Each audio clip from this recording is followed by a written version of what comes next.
I'm Reeves Kurtner, and this is In Your Business. Season 1 of In Your Business is presented by Moses Auto Mall of Huntington, online at mosesmeansmore.com, and powered by the Huntington Regional Chamber of Commerce and Kindred Communications. In this episode, we sit down with Ben Eng, the Executive Director and co-founder of the iCenter at Marshall University. Join us as we dive deep into how the iCenter is revolutionizing entrepreneurship and business innovation in Huntington. Learn how this thriving hub is nurturing the next generation of entrepreneurs.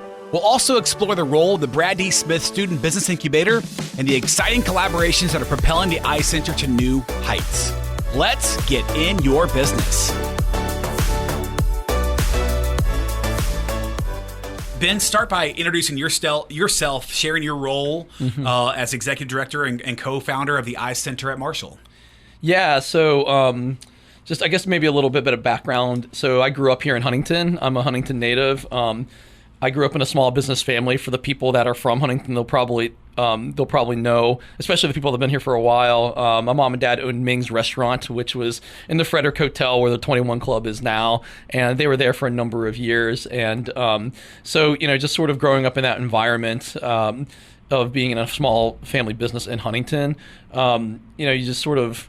It's like an education in and of itself. It's an MBA in and of itself, just sort of growing up in that sort of environment. And yeah, so businesses and entrepreneurship has always been a big part of just my life. And then on top of that, it wasn't just specifically small business and that it was small business in Huntington and West Virginia and Marshall. My parents were immigrants. They came here because this was the land of opportunity, and they started their business. It was successful enough to send me to school, to get degrees and all this other stuff, and to put me in a position where I could, use my brain. And that's what my mom and dad had always wanted. They always said, we work with our hands so you can work with your head. Wow. So it was really important for them. Like, education was really important for them. And because people in Huntington supported my mom and dad's restaurant, they bought a lot of egg rolls. That enabled them to send me to school to be able to learn business strategies and all sorts of innovation processes that they could never know themselves. They really Ming's was what it is because they worked really, really hard. And I just kind of thought, man, if I can, use the business knowledge that I gained through school, but then also sort of the business knowledge and scrappiness that I saw my parents have when they were operating Ming's, they've since retired, then man, that could really be helpful to Huntington and West Virginia. And so yeah, that was sort of always a big goal of mine. And then of course, we meet Brad Smith, who is truly, truly, truly just one of the innovation minds of our time. I mean, unbelievable innovation mind. And not just Huntington. Oh, yeah. Right. Oh, yeah. Yes. There's Harvard Business Reviews and Forbes articles where they rank, the top 10 innovative CEOs in the world. And it'll be like Elon Musk and Tim Cook and Zuckerberg. And then they'll be like, number 9 will be like Brad Smith, right. Right. So it just shows you that really talent can come from anywhere. And I look at all my classes that I teach at Marshall, and maybe there's 30 students in there. Any one of them could be the next Brad Smith, and hopefully more than one of them will be the next Brad Smith. And now we have Brad Smith, here, leading Marshall. So yeah, it's just an amazing thing. I mean, that's really the idea. Is we have this opportunity to create a generation of Brad Smiths. So kind of going to your point about the iCenter. What is that? So that was sort of what we were thinking. We actually started working with Brad a long time ago. It was around 2017. He was actually still the CEO of Intuit at the time. And I had a student that started working at Intuit. I'd mentored her when she was at Marshall. She was a marketing student, and then actually international business. But and she ended up working at Intuit, and Brad started mentoring her at Intuit. And she calls me up the first month she's there. And she's 2017. 2017. Okay. Yes. Sorry. Yes. No. Yeah. 2017, she calls me up and she's like, Ben, I got this thing I want to tell you about. It's called design thinking, and it's this awesome tool for innovation. It's a way that like people can innovate awesome ideas, just like they innovate in Silicon Valley to create like the next Facebook, the next Uber, the next Airbnb, like like all these ideas. And I was like, that's really cool. I think it's great. If you think it's awesome and you think it's great for our students, let's do it. Let's find a way to teach it to our students. So she actually got Brad on board, and Brad started getting involved too. He's like, yeah, I'd like to be part of this also. So we created this like pitch competition where we taught, I think it was 40. It wasn't just business students. It was 40 students at Marshall from across the campus. It was like from every college, and 12 faculty members from across the college as well. This process of innovation to come up with all these next level ideas called design thinking, and then Brad was like, I'm going to call some friends. It was like kind of like a Shark Tanky thing, but like a nice one. And he was like, I'm going to call some friends to be sharks with me, right? And he called up Jennifer Gardner and Chad Pennington, and those were the three judges. It was Brad, Jennifer Gardner, and Chad Pennington, and the students just knocked out of the park. So that's how it kind of started. Was this huge burst of like design thinking. It was like, okay, let's keep this going. That was the next question, was like, do we do this again? Is it a thing where we just have a competition every year? And I was talking to Izzy and Brad about it, and it was, and we're thinking, it's like, the idea isn't to like maybe just teach it to 40 people every year. The idea is, how can we use design thinking to reinvent Marshall, to reinvent Huntington, to reinvent West Virginia? How can we make a broader impact with design thinking? So we actually pivoted not from just a competition, but creating a center of innovation that taught design thinking to, at the time, we've changed, but early on it was called the 3 C's. So it was the College of Business, the campus of Marshall, and the community, which was like West Virginia and Huntington. That ended up being a lot more than we can chew. That ended up being a lot of, there's a lot of people there. So we were like, and it was like one of those times where your stomach is bigger than, your eyes are bigger than your stomach, Yes. Yeah. So, but we wanted to really spread it, and so we learned a lot from that, and so we ended up worked with the Department of Education, and we helped create an entrepreneurship innovation path where they learn design thinking in high school. So it's actually piloting right now in 8 high schools around West Virginia. Okay. Then we've had a number of we taught design thinking to a number of places at Marshall, Herd Athletics, the Sodexo, which is the dining arm of Marshall, in the College of Business. So we've taught innovation in multiple places everywhere. And then Brad gets hired at Marshall, and we're like, oh my gosh, we have an opportunity to really take this to the next level. So do you remember those innovation catalysts I was telling you about into it? I was like, well, what if we create Marshall University Innovation Catalysts, and we take sort of this exact same system that they have it into it, and because the innovation catalysts are really spurring all these amazing ideas for Intuit, which makes Intuit this great company and innovative company. What if we did that at Marshall? Wouldn't that be kind of cool? So we created the Marshall University Innovation Catalyst program. This was actually relatively recently, and the goal of that now is we'll teach design thinking to all these different colleges and departments and majors. When you say design thinking, yeah, what is, explain that? Yeah, so it's an innovation it's a way to come up with awesome ideas. So it's like kind of a 3-step process. So the first one is to really understand the problem deeply first. So you do this. You do a bunch of what's known as deep customer empathy. You really want to understand the person with the problem at a deep level, as if the problem was your own. Then after you understand the problem, then you're in a position to solve it. So it goes from problem seeking to problem solving.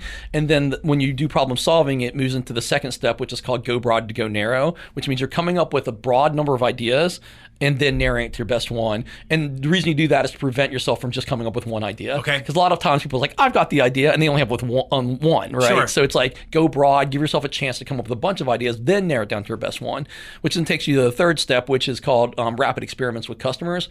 And when you have this one idea, what's important to realize that is about the idea is just an idea. You're assuming it will work, but you don't know if it'll actually if it'll actually help people or not. Will it actually solve the problem is two different things. So you want to experiment and test it as quickly as you can, as cheaply as you can, to see if you're right or wrong. And most likely what you'll find is parts of your idea are right and parts of it are wrong. But what's great about the process is because you've done it cheaply and because you've done it quickly, you can now improve the idea. Okay. So you can go back and make a version 2 that's a better version that corrects the rights, right? But still corrects the wrongs, but still incorporates the rights. Sure. And so you keep iterating through that process of version 2, version 3, version 4 until you get to something awesome.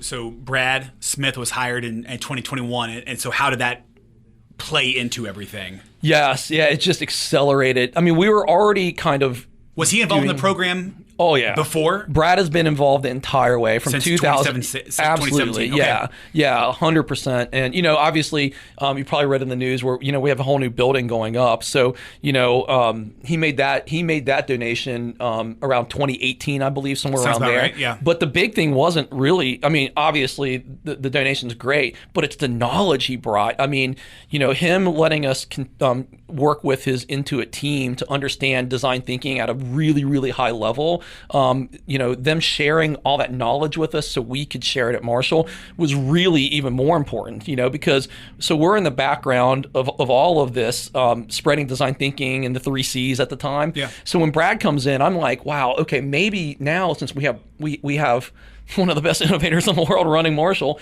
I was like, what if we focus on that campus C? What if the iCenter spread design thinking to all the different majors and departments and they know design thinking, then they can actually innovate in their area. So for example, you can think of like the journalism department. Well, if they understand innovation or design thinking, now they can innovate in journalism. They have subject matter expertise in their field plus innovation. Sure. Same thing with healthcare innovation, right? With design thinking, art innovation. So, every single department at Marshall could potentially leverage design thinking to innovate in their field. Okay. And then now we are in a position to scale. Now they can go and create awesome solutions out in the world, out in Huntington, out in West Virginia. So early on, I think one of the big reflections I had when we started was we try to do everything.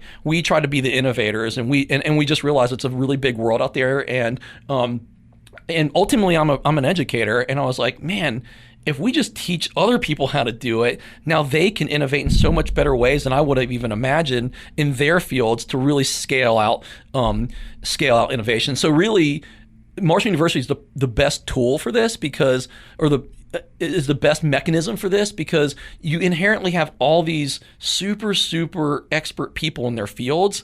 And it's just giving them this little bit of innovation ability to be able to now go out and make a big difference. And then Marshall can be, I think, what it was always intended to be, which is the greatest problem-solving tool for West Virginia. I mean, it's a public institution. I think this is our responsibility. So what would you say? What is the mission, the objectives of the iCenter? Yeah. So the mission of the iCenter is to inspire innovation across the campus. Okay. And then the vision that we have is if we're able to achieve this, our mission to inspire innovation across campus, then we'll be able to transform the trajectory of Huntington and West Virginia and Appalachia through Marshall. You mentioned herd athletics and you mentioned journalism. Yeah. How has that been? Journalism, herd athletics, how have they both been involved in the iCenter? Yeah. Anything specific you can, any examples you can talk about? Yeah, specifically, we've worked with herd athletics quite a bit.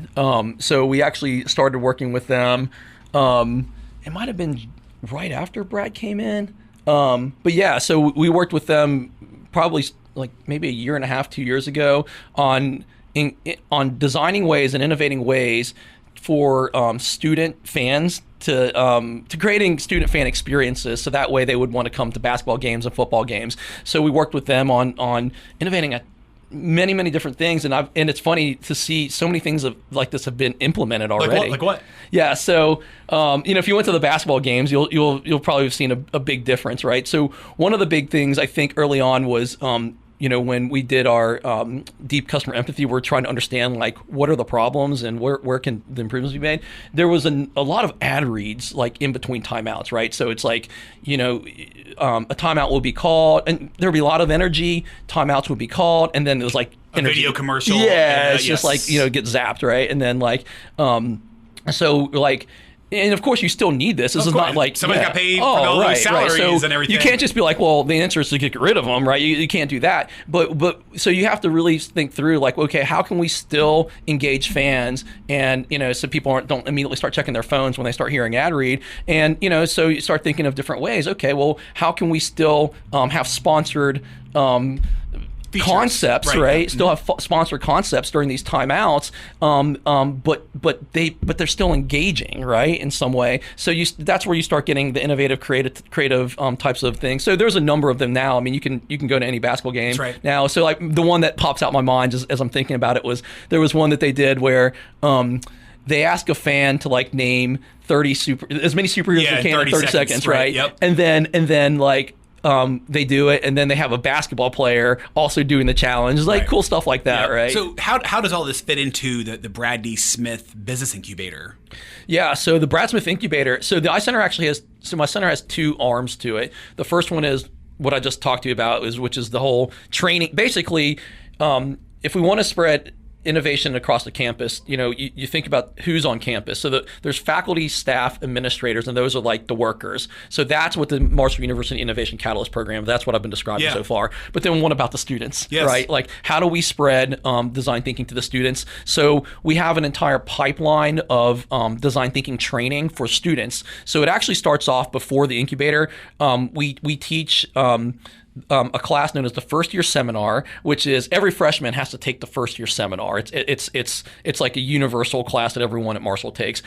We teach the honors version of it. So I think almost all the honors students takes our version of that, and that is a full semester of design thinking, coming up with different ideas and who knows what they'll, it's whatever, we let them choose whatever problem they want to work on.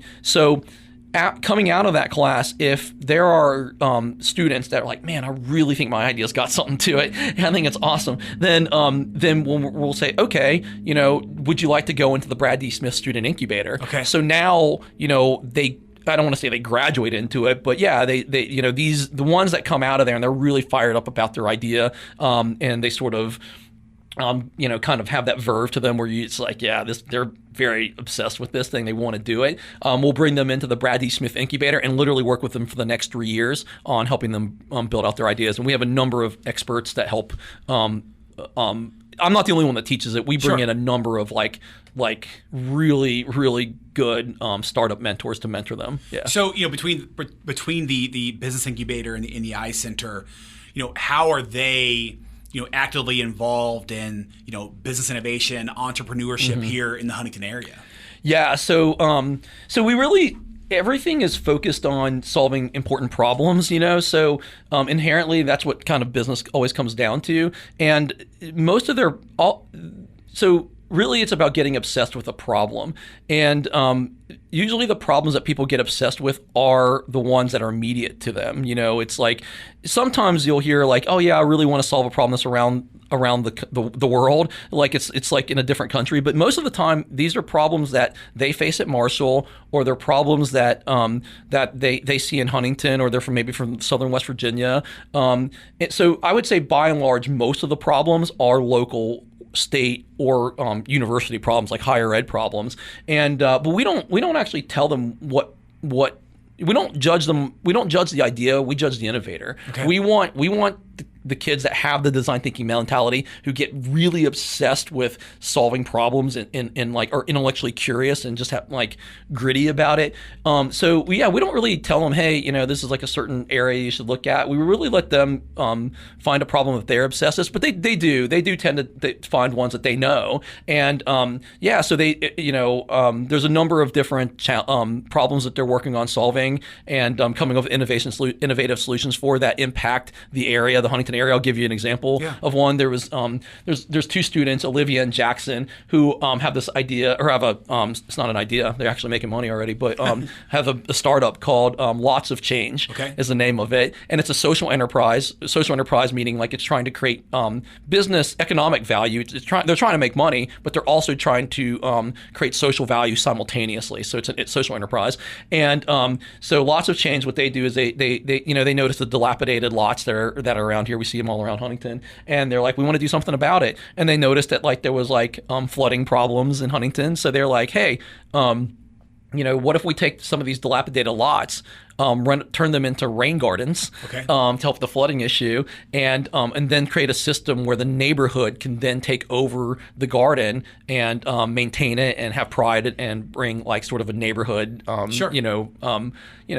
neighborhood vibe to it, and also just pride to it as well. So they built their first garden this summer in I think it's the Highline area behind St. Mary's and all that. I haven't visited it yet, but I'll need to go check it out. So how are they making money?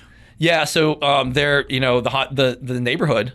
So they're still trying to figure out like how to scale this and monetize this. But again, it's they've still got a number of years to figure this out. It's more about just getting out there and trying it. It's like instead of doing a PowerPoint presentation on it, let's get out there and try one. What did you learn from it? How could you potentially scale this in the future? Is there demand for it? Are there neighborhoods that'll even pay you anything to do it? Right. So they were hired to by the neighborhood. I actually think it was a church. I think it was a neighborhood church that actually funded it. But if I can't remember exactly, but yeah, so that's how they were paid to do it and all that, and yeah.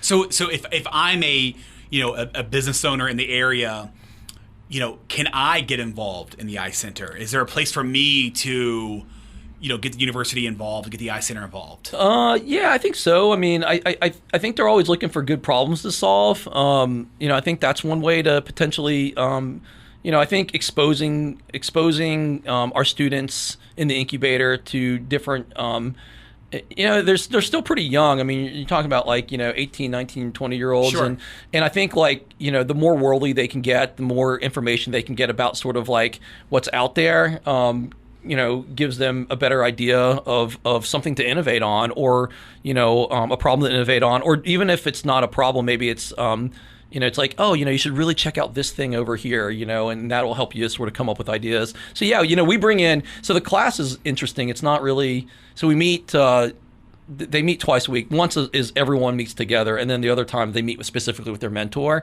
And the time that we meet all together, we tend to bring in a lot of external people to like, broaden the horizons a little bit and let them hear different things. So, we're constantly bringing in people to work with them and to like, give them ideas of like, hey, this is a really important area in West Virginia or Huntington that's looking for some innovation, and this might be a great place to create a startup and all that. The one thing we haven't really done though is bring in investors, and there's a reason for that. The reason is mainly because we want them focused on solving problems for the people that have those problems, and to be laser focused on their customer.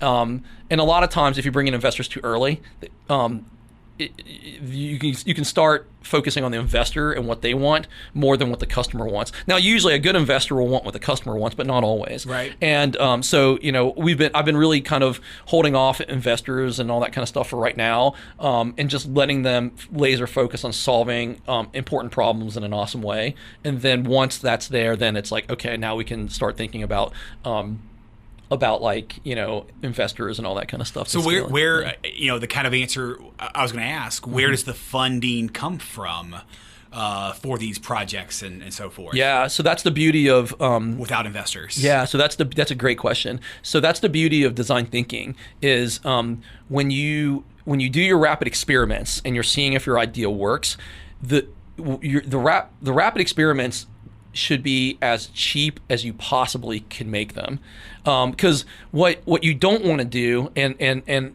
so many entrepreneurs fall into this trap of like, they don't test their idea out. They'll just say, okay, like I'm going to open up a cupcake shop, and I'm going to like take like every dollar that I have out of the bank to do it, and hope that people want to buy cupcakes. Right. So hope. That's a Hail Mary bet. Yeah, sure. So you've taken a significant amount of your resources on a bet, on a huge one-time bet. And if it works out, great. But like, what are the chances that the first time you do it, you nail it? It's probably pretty rare. So that's extremely risky. So with the design thinking process, you actually, it's a de-risking process. So the idea is, if you rapid experiment with it as cheaply as you can, the concept out, then you can do multiple small bets versus making one big Hail Mary bet. So experimentation is the answer. Like creating many cheap experiments to see if your idea has the veracity you thought it did in the eyes of the customer, right? You like those little tests, and there's lots of ways to do little tests now that, like, technology has made that even easier. Right. There's so many ways to test out an idea to see if there's a there that cost you virtually nothing. And but again, my mom and dad, by the way, did it the old way. They didn't know. They took everything out to be able to, and they were one of the lucky ones. But like, sure, that's one of the things now that we can help entrepreneurs like my mom and dad now, and say, hey, there's a way better way to do this in a less risky way by conducting rapid experiments to see if there's a there, and if there is, then you can make your big Hail Mary bet. But do a bunch of small experiments first. So if somebody's listening now, that is out of college, or maybe they think they're too old to go to college, they're not going to go to college. Yeah. What is a rapid experiment? How can they do a rapid experiment now? Yeah, there's lots of different ways to do a rapid experiment, but one really simple way to do it is create what is known as a one-page landing page of the idea, right? So like, you can create, there's this great website called carrd.com, C-A-R-R, 2 R's for some reason, C-A-R-R-D .co, not .com, but .co. So it's carrd.co, and you can, and it's free. Like they'll have tons and tons of templates for free to make a one-page website. Okay. And with a one-page website, you can describe your entire business plan. Like, right? It's like, okay, if you got this problem, then we've got the solution for you, and here's how it works, and the 3 steps, and the key with the one-page website, if like I said, completely free. Number one is, if you're like, well, I'm not a great writer. Well, ChatGPT can help you write this whole thing, yes. right? So you don't have to be a great writer. If you know what it is, you can tell ChatGPT what it is, and it can make it sound awesome, right? So it can creatively make it sound like a web page should sound, right? So there's your content. And there's another thing called DALL-E out there, which will actually help you create images as well. So you can even create images of what it'll look like.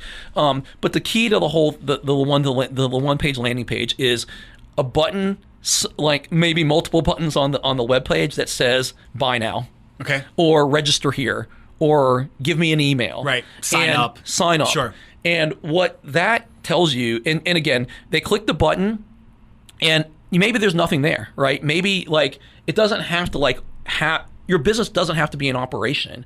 If they click the button, what it can say is like, hey, we're planning on launching in 2024. If you'd like to stay up to date with us, give us your email address. Mm-hmm. So that little test, although no one gave you money, they gave you something else, which is their email, right? Which data. means, and it's not even just the data. It meant that people don't want to be spammed. No, right? They're interested in something. They're interested. That's right. It's a real level of interest, right? So like, if you get tons of people clicking on that link to register, giving you their email, even though they didn't give you money, they obviously are interested because no one wants to get spammed. There's skin in the game, even though it's not money. So what you can do from that is you can say, all right, wow, well, there's a bunch of people that gave us their email addresses. You could go now and talk to them. It's like, email them and say, hey, I'm really curious about, why you registered for it. I'd love to learn more from you, right? So you can now, version 2, version 3, version 4, right? You can try, you can keep iterating that way. And then maybe you get to the point now you're like, okay, well, let's see if people put down a pre-order. And maybe you turn that give me an email button into give me $5 button, right?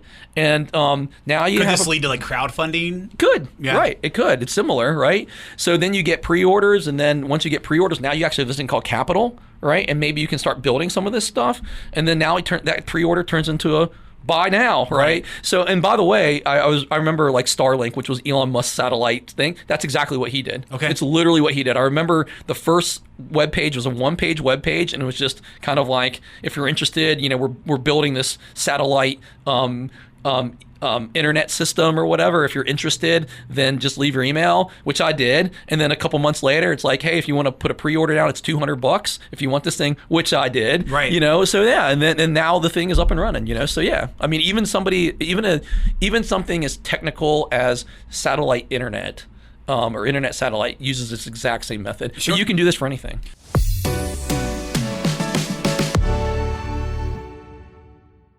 How can you measure the success of the iCenter, and what are its goals, and how can you measure the success and hitting those goals? Yeah, that's a wonderful question. So the way that we measure success is sort of like using that design thinking mentality, right? So it's, first of all, it's like how many people are getting exposed to design thinking on campus. So there's just sort of like, we want to have a big number of people that are exposed. So that's one of our first metrics. The next metric down to that is like, after they've been exposed, how many of them decided to take the next step and become like design thinkers and start innovating, right? So that would be the next step. And then the next step after that is how many experiments were run. So and that's going to be a little bit of a smaller number too. And then the next level down from that, which is going to be even smaller numbers, how many of these experiments turned into reality? Right. How many of these were implemented, and ultimately, what the most important thing is impact, right? Yeah. So we have multiple measurements of success, but they're all connected. It's a funnel. Well, same question for the Brad D. Smith Business Incubator. Yeah. Same question. I mean, what are the goals, and how do you measure the success? Exactly of the those same goals? thing. Okay. Exactly the same thing. Yeah, it's like, how many students at Marshall are exposed to design thinking? How many of them want to take the next step and be in the Brad Smith Incubator? How many of experiments are our incubator students running? And then how many of those experiments turn into, a startup that, really changes the game? So that's sort of like our sort of short-term metrics. But really the larger metrics that I guess, are more of a university thing is ultimately, if we're able to create all these amazing innovations at Marshall, and we have like professors are coming up with an amazing innovation, staff are coming up with amazing innovations, students are, then what should happen is Marshall should become like an amazing place, right? Like it should be the type of place where students, really find innovative ways to recruit students. And then once their students are here at Marshall, they have an amazing experience at Marshall, because we've innovated all these great student experiences, like I mentioned the basketball one, but that happens in class, it happens at the dorms, it happens everywhere. So ultimately, I guess one of the bigger metrics too is just ultimately enrollment, right? So it's like, because I mean, like, these innovations, they help the school itself. They're making the school more agile and more innovative. And then, to your point, I guess when you asked earlier, a lot of these innovations also impact Huntington and West Virginia. So, you could make an argument that one of the metrics would be the prosperity of West Virginia and the prosperity of Huntington. Sure. Did we move the needle in terms of innovating more awesome things in Huntington and in the state? And if we do, of course, that tax revenue helps, can create more resources for education and Marshall and all that stuff. So I think those are the broader ones, but I think those are, like, obviously there's a lot of different factors going into enrollment numbers and those larger scale ones. But the ones that we can control are the number of experiments, the number of people exposed to design thinking. I mean, one of my biggest concerns of our biggest problem is population and the decline. Yep. And where does all this factor in? And maybe I'm being silly for saying this, but like, all right, we're going to put out all these great ideas in the iCenter and a part of the Brad D. Smith Business Incubator. Mm-hmm. But these kids are going to take these great ideas and get the heck out of town, which has been our problem for the last 50 years in West Virginia, in Huntington. Right.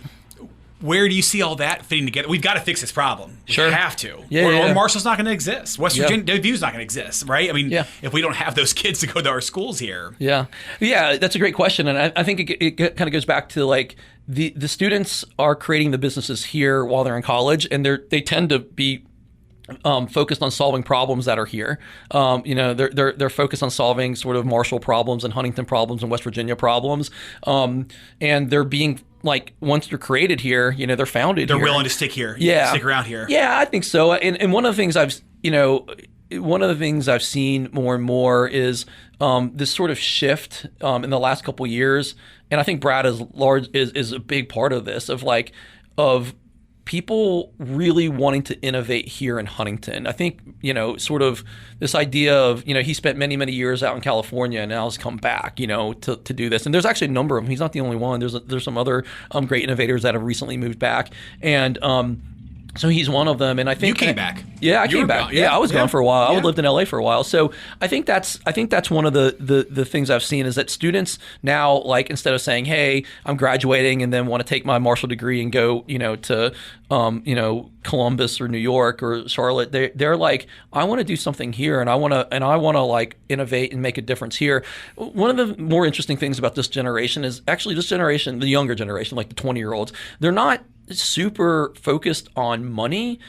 They're focused on impact. Yeah. They want to make a difference, and impact and personal lifestyle. It's such a big thing. Like, and I've just seen, and that's where I really get along with these 20-year-olds, because ultimately that's what I'm all about. Is like, I want to make a difference, and like I work with students all the time, and they're even more fired up than I am about impact and reversing brain drain in West Virginia. So I have a feeling that our retention numbers will actually be pretty good moving forward. Like, that's my sense. That's my sense from just being on the ground. Is I see a lot of desire from our students to like want to make a difference here. It's again, going back to Marshall, there's so many exciting things going on, and I think Marshall.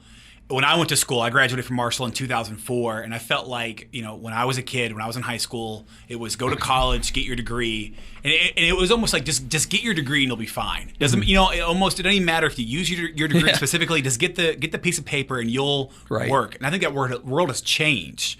It needs to be more specific, and don't just get a degree to get it. Get it in a real, like the cybersecurity and the flight school and so forth, right? I mean, I don't know. I just think that Marshall's doing a lot of good things right now and preparing people for the future, not just get a piece of paper and get a lot of debt. I so agree with you that and I actually think you've nailed it. Like, I don't think if higher ed is all a piece of paper, then we're doing it wrong. That's right. And I felt like it. I really think it used to be like that, and that has to change. Right. Like, Marshall and higher ed, not just Marshall, has to be the place where a student comes in, because this is not cheap. It's an expensive thing. So we got to make sure that for the time and the money that people are putting into us, they believe in us with their time, their money, and we've got to be transforming lives, and if we can help them find important work that matters to them, and then that important work also has a broader implication on society, and it's like helps Huntington, it helps West Virginia. I think that's where higher ed should be thinking. It's really about like, what type of impact can we make on our students, so that way they can go and make a bigger impact on the world around us. And I think like preparing them for that kind of experience is really what we should be thinking, rather than here's a piece of paper because you check boxed all these classes, and you check boxed all of them, so here it is, congratulations, and off you go. No, and you got this piece of paper, and you go, all right, now what? Yeah, right. You're literally okay. Now where do I go? I think really, ideally it would be like our students graduate and they are fired up to find important problems. Sure. They're already doing them before they even graduate, right? Like, and they're already competency. there. Yeah, and they have the competency and the skill to solve them, right? And design thinking was one of those things, but obviously in every subject matter expertise has their own, it'll look different in liberal arts than it does in College of Science and in the College of Business. So it's like, if they can pair those skills with this desire to solve problems in an innovative way, then I think that's a good start. And and just getting them fired up to do that. What about future plans and future goals? Where do you think this goes from here?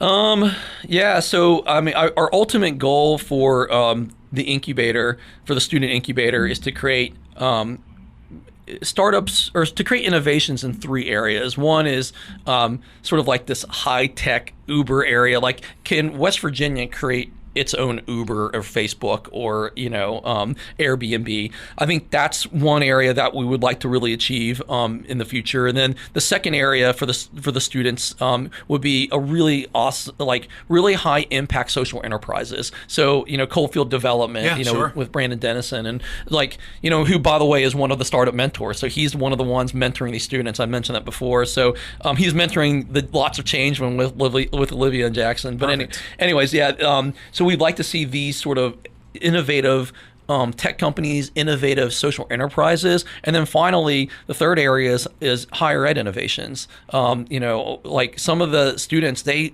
like solving problems for Marshall and sort of making the university more innovative. So that's sort of the three goals for that area, and then the goals for the Marshall University Innovation Catalyst is that one is to be the most agile university in higher ed when it comes to innovating for the student experience. So we really want to, we want to be absolutely the most student obsessed university where we're responsive. It's like as students are changing, we're changing with it, and we know what they need so that way they can transform the future. So those are where our broader goals are for those. Are there any other colleges, universities with a program like this? Not really. There's parts. There's definitely colleges.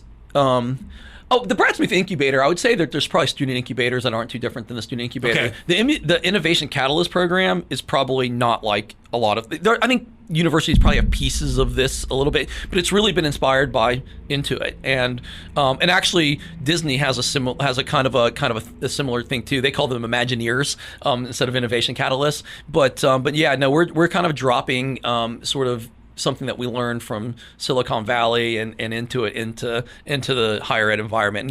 And so it's pretty unique. Although I'm sure that there are parts of it kind of scattered throughout different universities, but nothing quite like what we're doing. Yeah, sure. What advice would you offer to individuals looking to start their own businesses, whether here or somewhere else? That first piece I think is the most important piece of really understanding your customer. I think people tend to always kind of rely on like only what they do. Like you might be great at making cupcakes, or you might have a great skill of some sort or a great competency at some sort, but that's really kind of about you. The question is what about them? And I think the main thing is to really, really understand your customer at a deep, deep, deep level. Sometimes so deep that they didn't even realize that they had the problem. So I'll give you an example. Like there was like, this is one of the Intuit people told me this, and one of the innovation catalysts there. They said that there was like a pill bottle maker, like these people that make pill bottles, and they were asking an elderly lady, like, do you have any problems taking off the bottle cap for our pill bottle? And she was like, no, I don't have any problems. She's like, it's not a problem for me. And she's like, and they were like, okay, can you show us how you do it? She's like, yeah, come on down to the basement. So they walk down to the basement. She takes her pill bottle. She fires up a deli slicer, and that's how she slices off the top of it. Sure. And like, in her mind, she was saying that's not a problem. Not a problem. Yeah. It wasn't a problem for her, but that's a problem, yes. right? So like, it's really understanding. It's not just like surveying people like, do you have a problem with the pill? It's like really, really understanding so much that they don't necessarily even know that they have the problem. Like, oh my gosh, yeah. So I think it's Peter Thiel, who's a famous entrepreneur, who always says that the best startups are built on secrets. And the way that I interpret that is, you could have a secret idea, like a great innovation, but I think really what it is you've identified a secret problem that other people didn't see that you saw. And if you're working on a secret problem that people didn't know, then obviously your solution is going to be innovative too, because you're innovating for a secret problem. So I think that's a pretty instructive thing. And then the other thing I would say is test your ideas with small bets. Don't make Hail Mary bets. Like there's lots of ways to test out your business before you take out a second mortgage on your house to do it. Take your concept, test it out to see if there's real customer demand there in these small and scrappy ways, and if so, go for it. But if not, then it's okay. Just change your idea until you get there. Where can people go to learn more about the iCenter, the Business Incubator? Where can they go there to learn more about that? Yeah, so our website is just there's Marshall.edu is the main Marshall one, and if you just do /iCenter, it'll take you right there. Sure. This has been In Your Business. I'm your host, Reeves Kurtner. Thanks for listening. If you enjoyed this podcast, please like, subscribe, share, and even leave us a review. Season 1 of In Your Business is presented by Moses Auto Mall of Huntington, MosesMeansMore.com, and powered by the Huntington Regional Chamber of Commerce and Kindred Communications.